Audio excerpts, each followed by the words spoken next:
Hello ഡിയറീസ്, അങ്ങനെ നമ്മൾ എന്താ നെക്സ്റ്റ് പാർട്ട് 2 ആണ് കേട്ടോ കാണുന്നത്. സിൽവർ സ്റ്റോമിൽ പോയത്. അപ്പോൾ ആദ്യം അവിടെ കിടന്ന് കുറേ പട്ടി ഷോയും കാര്യങ്ങളൊക്കെ നടത്തുകയാണ്. അപ്പോൾ അതിനെല്ലാം അവളെ പുറകെ വീഡിയോ എടുപ്പായിരുന്നു കുറേ ജോലി. അത് കഴിഞ്ഞ് നമ്മൾ ആദ്യം കയറിയത് മറ്റേ ഹൊററിൻ്റെ ഇതാണ് കേട്ടോ, മ്യൂസിയം. അതിനകത്ത് കയറിയിട്ട് അതിൽ വീഡിയോ എടുക്കാനൊന്നും പറ്റില്ല. ലാസ്റ്റ് ഇറങ്ങിയ സമയത്ത് ഭയങ്കര കൗതുകമായിട്ടുള്ളൊരു സംഭവമായിരുന്നു കേട്ടോ. നമ്മൾ ഇതിൻ്റെ നടുക്കൂടെ കയറി പോകുമ്പോൾ നമ്മളിങ്ങനെ കറങ്ങി സൈഡിലോട്ട് വീഴുമ്പോൾ ഇരിക്കും, അങ്ങനെ ഒരു സംഭവം. അത് ഭയങ്കര രസമായിരുന്നു കേട്ടോ. അത് കഴിഞ്ഞിട്ട് നമ്മൾ ഇവളുടെ പുറകെ ഇങ്ങനെ നടക്കുവാണ്. ആദിയും എൻ്റെ അനിയനും കൂടെ നല്ല ഫ്രണ്ട്സിനെ പോലെയാണ് കേട്ടോ. അവർ അടി ഇടിയൊക്കെയാണ് ഇവിടെ എപ്പോഴും, വീട്ടിലായാലും എവിടെ പോയാലും ഇതൊക്കെ തന്നെയാണ്. അത് കഴിഞ്ഞിട്ട് നേരെ നമ്മൾ മേളിലെന്ന് വെച്ചാൽ ഒരു ട്രെയിൻ പോലൊരു സംഭവം ഉണ്ട്. അതിൻ്റെ ചുറ്റി കറങ്ങി വരുന്ന ട്രെയിൻ പോലത്തെ ഒരു റൈഡിലാണ് കേട്ടോ കയറാൻ പോകുന്നത്. കയറാൻ വേണ്ടി വെയിറ്റ് ചെയ്യുന്ന സമയത്താണ് ആദ്യം ഇങ്ങനെ പാടി തകർക്കുകയാണ്. ചെറിയൊരു കോൾഡ് ഉണ്ട് കേട്ടോ, അത് ഞാനിങ്ങനെ സംസാരിക്കുമ്പോൾ നിങ്ങൾക്ക് മനസ്സിലാവും. പിന്നെ ഓൺ വോയിസ് വരാനുള്ള കാരണം വേറെ ഒന്നുമല്ല. എവിടെ ഷൂട്ട് ചെയ്താലും ലൈവ് കാണിക്കുകയെന്ന് വെച്ചാൽ നടക്കുന്നില്ല. കാര്യം എന്ന് വെച്ച് കഴിഞ്ഞാൽ എല്ലായിടത്തും ഫിലിമിൻ്റെ സോങ് ആയതുകൊണ്ട് അത് അപ്ലോഡ് ചെയ്ത് കഴിഞ്ഞാൽ കോപ്പിറൈറ്റ് വരും. അതുകൊണ്ടാണ് ഞാൻ പിന്നെ ഓൺ വോയിസ് പോകാമെന്ന് വിചാരിച്ചത്. പക്ഷേ ലൈവായിട്ടുള്ള ക്ലിപ്പ് കാണുന്നതായിരുന്നു, വീഡിയോ കാണുന്നതായിരുന്നു ഏറ്റവും വലിയ എൻജോയ് ആയിട്ടുള്ള. പിന്നെ നമ്മൾ ഈ ട്രെയിനിൽ മുകളിൽ കയറിയിട്ടുള്ള ട്രെയിനിൽ ഇതിൽ ഫുള്ളും കാണാൻ പറ്റും കേട്ടോ. അവിടെ എന്തൊക്കെയുണ്ട് അതെല്ലാം കാണാൻ പറ്റും. നമുക്ക് ഔട്ട് സൈഡ് എന്ന് വെച്ചാൽ നമ്മൾ എൻട്രി ചെയ്ത പുറത്ത് ഉള്ള കാര്യങ്ങൾ വരെ ഇതിൽ കാണാൻ പറ്റും. നല്ല ഭംഗിയായിരുന്നു കേട്ടോ മുകളിൽ കയറിയിട്ട്. വിഷ്വൽ കാണാൻ നല്ല ഭംഗിയാണ്. കാരണം ഞാൻ ഇപ്പോൾ കാണുന്ന ഒരു തുമ്പിയുടെ ഷേപ്പിലുള്ള ഒരു റൈഡ് ഉണ്ടല്ലോ, ആ റൈഡിൽ കുറച്ച് കാര്യങ്ങളുണ്ട്. അത് ആ വീഡിയോ വരും കേട്ടോ. അത് ഇപ്പം ഞാൻ പറയുന്നില്ല. നിങ്ങൾ എന്തായാലും ഫസ്റ്റ് എൻട്രിയിൽ കണ്ടിട്ടുണ്ടായിരിക്കും, ഫസ്റ്റ് എൻട്രി ആ വീഡിയോയിൽ കണ്ടിട്ടുണ്ടായിരിക്കും. പിന്നെ ആദിക്കെന്ന് പറയുമ്പോഴത്തേക്ക് ആദിക്ക് റൈഡ് ആദ്യം വിചാരിച്ച പോലെ ഒന്നും അല്ല. വീട്ടിൽ നിന്ന് ഇറങ്ങിയ സമയത്ത് അവൾക്ക് സംഭവം എന്താണെന്ന് പോലും അറിഞ്ഞുകൂടാതെയാണ് ഇവൾ വന്നത്. അപ്പോൾ ഇതിൻ്റെ ഇടയ്ക്ക് ഞാൻ ഒരു കാര്യം, നമ്മുടെ കാറ് വരെ നമ്മളവിടെ പാർക്ക് ചെയ്തിരിക്കുന്ന കാറ് വരെ നമുക്ക് കാണാൻ പറ്റുമായിരുന്നു കേട്ടോ. അതിൻ്റെ തൊട്ടടുത്താണ് സ്നോ പാർക്ക് വന്നിരിക്കുന്നത്, കണ്ടില്ലേ? ഇതാണ് സ്നോ പാർക്ക്. അങ്ങനെ നമ്മൾ പറഞ്ഞു വന്നത് വിട്ടുപോയി. നമ്മൾ വിചാരിച്ച പോലെ അല്ല. ഭയങ്കര പേടിയായിരുന്നു എല്ലാ റൈഡിലും. അവൾ വിചാരിച്ചതുപോലെ ഒട്ടും അല്ലായിരുന്നു റൈഡ്. ഇവൾ വേറെ എന്തൊക്കെയാണ് വിചാരിച്ചിരുന്നത്. അത് കഴിഞ്ഞ് നേരെ നമ്മൾ പോകുന്ന വഴിക്ക്, നമ്മൾ ഓരോ റൈഡിൽ കയറാൻ പോകുന്ന വഴിക്ക് ഈ ഒരു സംഭവം കണ്ടു കേട്ടോ. ഇതിന് മുന്നിൽ അച്ഛൻ ഫോട്ടോ എടുക്കാൻ വേണ്ടിയിട്ട് ഇവൾക്ക് ഓരോ പോസൊക്കെ പറഞ്ഞ് ഇങ്ങനെ നിൽക്കുക അങ്ങനെ നിൽക്കുക എന്നൊക്കെ പറഞ്ഞിരിക്കുന്നത്. കാരണം നമ്മളിപ്പോൾ എവിടെ ചെന്നാലും ഇവൾ ആദ്യമായിട്ട് എവിടെ പോയാലും ആദ്യത്തെ ഫോട്ടോസ് എടുക്കലാണ് മെയിൻ. അപ്പോൾ ആദ്യം അതിന് വേണ്ടിയിട്ട് ഭയങ്കര പോസ് ചെയ്യുകയൊക്കെ ഷോ ഓഫും ഒക്കെ ആയിരുന്നു. പിന്നെ ഇതുപോലെ കുറച്ച് കാര്യങ്ങളുണ്ടായിരുന്നു കേട്ടോ. ഈ പിള്ളേരെന്ന് വെച്ച് കഴിഞ്ഞാൽ കുറേ എന്നിട്ടൊരു 5 സ്കൂളിലെങ്കിലും പിള്ളേർ ഇവിടെ സിൽവർ സ്റ്റോമിൽ വന്നിട്ടുണ്ടായിരുന്നു കേട്ടോ. പിന്നെ ഞങ്ങൾ വേറൊരു റൈഡിൽ കയറിയായിരുന്നു. അത് കുറച്ച് സംഭവ ബഹുലമായിട്ടുള്ള കാര്യമായിരുന്നു കേട്ടോ. ഞാനും ആദ്യം വന്നത് ഇതിൽ റൈഡിൽ കയറിയത്. നല്ല എൻജോയ്മെൻ്റ് ആയിരുന്നു. ഈ പറയുന്നത് പോലെ ആദ്യം ഓരോ റൈഡിൽ കയറുമ്പോഴും ആദ്യക്ക് ഷോക്കായിരുന്നു. ഇതൊന്നും ഞാൻ വിചാരിച്ചതുപോലെ അല്ല എന്നാണ് അവൾ എന്നോട് പറഞ്ഞത്. അത് കഴിഞ്ഞിട്ട് പിന്നെ അമ്മയും അനിയനുമാണ് രണ്ടാമത് അവരാണ് കയറിയത് റൈഡിൽ. അത് കുറച്ച് നമ്മളൊന്ന് പേടിച്ചായിരുന്നു. കാരണം അവരിങ്ങനെ കയ്യും കാലും ഒക്കെ ഇങ്ങനെ നേരെ വെക്കണം, ഇങ്ങനെ പിടിക്കണമെന്നൊക്കെ പറഞ്ഞു. പക്ഷെ അത് അമ്മ കേട്ടില്ല. അമ്മയുടെ ഇഷ്ടത്തിന് കൈയൊക്കെ വിട്ടിരുന്നു. അപ്പോൾ ആ ഫോഴ്സിൽ വരുന്ന സമയത്ത് അമ്മയുടെ കാല് മടങ്ങി മുട്ടും അമ്മ മൊത്തത്തിൽ അങ്ങ് അതിനടിയിലോട്ടായിപ്പോയി. പിന്നെ സ്പോട്ടിൽ തന്നെ കരയ്ക്ക് കയറ്റിയിട്ട് അമ്മേനെ നന്നായിട്ട് മുട്ട് ഇടിച്ചങ്ങ് കയറിയായിരുന്നു. അപ്പോൾ മുട്ട് നന്നായിട്ട് തടവി കൊടുത്തായിരുന്നു.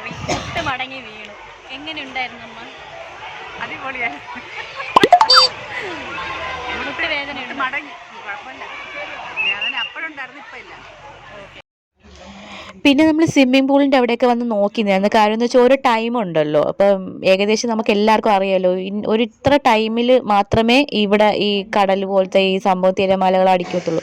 അപ്പോൾ നമ്മൾ ആ സമയം നോക്കി വരാൻ നിൽക്കുമ്പോൾ ആദ്യക്കാണെങ്കിൽ മുഴുവനും ഈ വെള്ളത്തിലിറങ്ങണം. ആദ്യം റൈഡിൽ കയറണ്ട. ഇപ്പോൾ വെള്ളത്തിലിറങ്ങി കഴിഞ്ഞാൽ റൈഡിൽ കയറാനും സമ്മതിക്കില്ല. അങ്ങനെ ഭയങ്കര പ്രശ്നമാണ് ആദിയുടെ കരച്ചിലും പിണക്കമൊക്കെ കുറച്ച് നേരം കാണുള്ളൂ കേട്ടോ. അവൾക്ക് വേറെ എന്തെങ്കിലും കാര്യങ്ങൾ അവളുടെ കണ്ണിൽ കണ്ടു കഴിഞ്ഞാൽ പിന്നെ മുമ്പ് കരഞ്ഞ എന്തിനാണെന്നുള്ള പ്രശ്നം പോലും അവൾ ചിന്തിക്കത്തില്ല. അതിൽ അടുത്തതിൽ കോൺസെൻട്രേറ്റ് ചെയ്ത് നിൽക്കത്തുള്ളൂ. അങ്ങനെ പിന്നെ നമ്മൾ കണ്ടതെന്ന് വെച്ച് കഴിഞ്ഞാൽ ഇതുപോലെ ചെറിയ അവിടെ ജസ്റ്റ് റെസ്റ്റ് ചെയ്യണ സമയത്ത് ഞങ്ങൾ ഇതിനെന്താ ബാസ്കറ്റ് ബോള് വെറുതെ കളിച്ചായിരുന്നു കേട്ടോ. ആദ്യം കുറേ ശ്രമിക്കുന്നുണ്ട്, പക്ഷെ ചിലതൊക്കെ സക്സസ് ആയി കേട്ടോ. പിന്നെ അച്ഛൻ സഹായിച്ചു കൊടുത്തു, അവൾക്ക് എല്ലാവരും സപ്പോർട്ട് ചെയ്ത് കൊടുത്തു. അവൾ ഭയങ്കര ത്രില്ലായിരുന്നു, അവൾക്ക് ഭയങ്കര ഇഷ്ടപ്പെട്ടായിരുന്നു ഗെയിം കളിക്കാനായിട്ട്. പിന്നെ നമ്മുടെ ആ ഫ്രണ്ടിൽ ബാക്ക്ഗ്രൗണ്ട് കണ്ടോ, ഈ കറങ്ങുന്ന ഒരു റൈഡ് കണ്ടായിരുന്നു. അപ്പോൾ ഞാൻ നേരത്തെ ആദ്യത്തെ വീഡിയോയിൽ ഫസ്റ്റ് പാർട്ട് 1 ഞാൻ പറഞ്ഞിട്ടുണ്ടായിരുന്നു അച്ഛന് അതിലൊന്നും കയറാനൊന്നും പറ്റില്ല. പക്ഷേ ഈ റൈഡെന്ന് പറഞ്ഞു കഴിഞ്ഞാൽ ഹൈ സ്പീഡ് റൈഡായിരുന്നു. പക്ഷേ അച്ഛൻ അതിൽ കയറി, ഈ റൈഡിലാണ് അച്ഛൻ കയറിയത്. പിന്നെ അമ്മ ട്രൈ ചെയ്തു. അച്ഛന് പിന്നെ നല്ല പൊക്കം ഉള്ളതുകൊണ്ട് അച്ഛൻ ഒറ്റ ഇതിൽ തന്നെ ബാസ്കറ്റ് ബോൾ അതിനകത്തോട്ടാക്കിയായിരുന്നു. പക്ഷെ അമ്മയെ കൊണ്ട് പറ്റുന്നില്ല. എന്നാലും അമ്മ വിടാനൊന്നും തീരുമാനിച്ചില്ല. അമ്മ 2-3 പ്രാവശ്യം ട്രൈ ചെയ്തായിരുന്നു, പക്ഷെ നടന്നില്ല.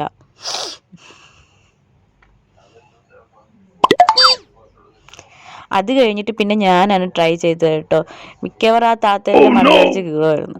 പിന്നെ അത് കഴിഞ്ഞിട്ട് ഞാൻ കുറേ നേരം ട്രൈ ചെയ്തു, പക്ഷെ ഒന്നും നടന്നില്ല. എൻ്റെ മുട്ടിൽ അത് വന്ന് ഇടിച്ചു. ഓൾറെഡി എൻ്റെ മുട്ട് സീനാണ്, അതിൻ്റെ ഇടയിൽ കൂടെ അത് വന്ന് മുട്ടിൽ ഇടിച്ച് അത് വേദനയായിരുന്നു പിന്നെ കുറച്ച് നേരം. അത് കഴിഞ്ഞ് പിന്നെ വീണ്ടും ഞാൻ ട്രൈ ചെയ്തു, പക്ഷെ ഒന്നുപോലും ഞാനത് ഫിനിഷ് ആക്കിയിട്ടില്ല.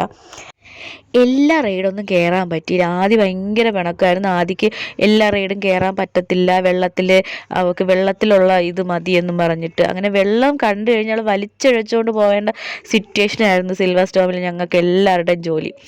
അത് കഴിഞ്ഞിട്ട് നേരെ നമ്മൾ പോയതെന്ന് വെച്ചാൽ റെയിൻ ഡാൻസിലാണ്. റെയിൻ ഡാൻസിൽ നമ്മൾ ഒരുപാട് വീഡിയോ എടുത്തായിരുന്നു കേട്ടോ. കാര്യം എന്ന് വെച്ച് കഴിഞ്ഞാൽ അമ്മ ഡാൻസ് കളിക്കുന്നുണ്ടായിരുന്നു, ഞങ്ങൾ ഡാൻസ് കളിക്കുന്നുണ്ടായിരുന്നു. ഒന്നും എടുക്കാൻ പറ്റിയില്ല. അനിയനും അച്ഛനും റെയിൻ ഡാൻസിലോട്ട് വന്നിട്ടില്ല. കാരണം അത് ഒരു സൈഡ് ഫുള്ള് ഗേൾസിൻ്റെ ആയിരുന്നു, അപ്പുറത്തെ സൈഡ് ഫുള്ള് ബോയ്സിൻ്റെ ആയിരുന്നു കേട്ടോ. പക്ഷെ ബോയ്സിൻ്റെ സൈഡിൽ ഒരു ബോയും ഇല്ലായിരുന്നു, ഗേൾസ് മാത്രം ഉണ്ടായിരുന്നില്ല ഈ സൈഡ്. പിന്നെ ഞങ്ങൾ അവിടെ ആയിട്ട് അത്രേ കിട്ടിയുള്ളൂ വീഡിയോ. അത് കഴിഞ്ഞ് ഇപ്പോൾ കാണുന്നതെന്ന് പറഞ്ഞു കഴിഞ്ഞാൽ ഫുള്ള് ചിൽഡ്രൻസിൻ്റെ ഏരിയയാണ്. ആ ഒരു സെക്ഷൻ ചിൽഡ്രൻസിന് വേണ്ടി മാത്രം ചെയ്തു വെച്ചിട്ടുണ്ട് സിൽവർ സ്റ്റോം.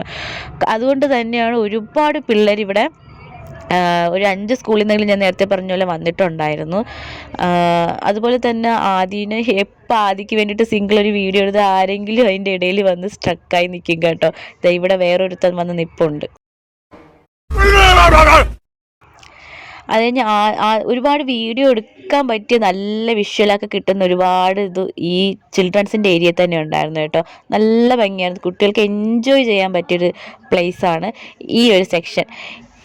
വെള്ളത്തിൽ മറിയണമെന്ന് പറഞ്ഞുകൊണ്ടിരുന്ന ആദിക്ക് കിട്ടിയ ഒരു സെക്ഷൻ എന്ന് പറഞ്ഞു കഴിഞ്ഞാൽ ആദ്യം അവിടെ തകർത്തടിക്കുകയെന്ന് വേണം പറയാൻ. ആദ്യം ഭയങ്കര സ്വിമ്മിങ്ങിൻ്റെ ആക്ഷനും കാര്യങ്ങളൊക്കെ ആയിരുന്നു, നല്ല എൻജോയ്മെൻ്റ് ആയിരുന്നു കേട്ടോ. പിന്നെ എനിക്ക് അവിടെ ഒരുപാട് കാര്യങ്ങൾ ഇഷ്ടപ്പെട്ടു എന്നുണ്ടെങ്കിൽ ഇത് ഭയങ്കര അട്രാക്റ്റീവായിരുന്നു, എനിക്കിത് ഭയങ്കരമായിട്ട് ഇഷ്ടപ്പെട്ടായിരുന്നു.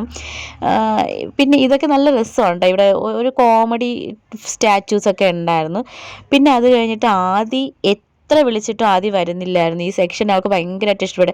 എല്ലാ സെക്ഷനും അവൾ വെറുത്താണ് ഇങ്ങോട്ട് വന്നത്, പക്ഷെ ഇവിടെ ഭയങ്കര ഇഷ്ടപ്പെട്ടു. അമ്മ വിളിച്ച് കയറ്റിയതിൻ്റെ പേരിൽ എനിക്ക് കുറേ ഐഡിയയാണ് കിട്ടിയത് അവളുടെ കയ്യിൽ നിന്ന്. അത് കഴിഞ്ഞ് വീണ്ടും പോകുമ്പോൾ വീണ്ടും അമ്മ വിളിച്ചു വരുത്തിയിട്ട് അവൾ അമ്മയായിട്ട് വഴക്കുണ്ടാക്കുക, നിങ്ങൾക്കൊന്നും ഇറങ്ങാൻ പറ്റില്ലെങ്കിൽ എനിക്കെന്ത് ഇറങ്ങിക്കൂടെയെന്ന്. ഈ വഴക്കുണ്ടാക്കുന്ന സമയത്ത് അനിയൻ പോയി വീണ്ടും അവളായിട്ട് കളിയാക്കും കേട്ടോ. അത് വീട്ടിലും അങ്ങനെ തന്നെയാണ്. അത് ആദ്യമാണെങ്കിൽ എത്ര റിക്വസ്റ്റ് ചെയ്തിട്ടും പിന്നെ ഞങ്ങൾ വിട്ടില്ല. കാരണം ആദിക്ക് പനി പിടിച്ചു കഴിഞ്ഞാൽ അവൾ ഒരുപാട് അങ്ങ് ക്ഷീണിക്കും. പക്ഷേ ക്ഷീണിച്ചാലും വേണ്ടില്ല, എനിക്ക് വെള്ളത്തിൽ കളിക്കണമെന്നാണ് അവളുടെ അഭിപ്രായവും അവളുടെ റിക്വസ്റ്റും. അമ്മയാണെങ്കിൽ വിട്ടില്ല. അമ്മ ഭയങ്കര സ്ട്രിക്റ്റാണ്. അമ്മയാണ് സത്യം പറഞ്ഞാൽ ഏറ്റവും കൂടുതൽ സ്ട്രിക്റ്റ് നമ്മുടെ ഫാമിലിയിൽ ആദിയുടെ കാര്യത്തിൽ. ഓക്കെ, അപ്പോൾ നമ്മളെല്ലാം അടിച്ച് പൊളിച്ചു. അപ്പോൾ എല്ലാവർക്കും ഇഷ്ടപ്പെട്ടെന്ന് തോന്നുന്നു വീഡിയോ ഇഷ്ടപ്പെട്ടിട്ടുണ്ടെങ്കിൽ ലൈക്ക് ചെയ്യുക, ഷെയർ ചെയ്യുക, സബ്സ്ക്രൈബ് ചെയ്യുക, താഴെയുള്ള ബെൽ ബട്ടണിൽ പ്രസ് ചെയ്യുക. സബ്സ്ക്രൈബ് ചെയ്യുക, താഴെയുള്ള ബെൽ ബട്ടണിൽ ക്ലിക്ക് ചെയ്യുക. Okay, bye. നെക്സ്റ്റ് വീഡിയോ വരയ്ക്കും ബൈ. ഞങ്ങൾ അടുത്ത വീഡിയോ എടുക്കാൻ വേണ്ടിയിട്ടുള്ളൊരു പ്ലാനിലാണ് പോണത്. പക്ഷെ ഞാനോ ആരും പ്ലാൻ ചെയ്തിട്ടില്ലായിരുന്നു. ഇത് അച്ഛനും അനിയനും ഞങ്ങൾക്ക് തന്നൊരു സർപ്രൈസാണ്. പക്ഷെ ഞങ്ങളെല്ലാവരും ആഗ്രഹിച്ച ഒരു സ്ഥലത്തോട്ടാണ് പോകുന്നത്. അതിന് അടുത്ത വീഡിയോയിൽ കാണുന്നത് വരയ്ക്കും ബൈ.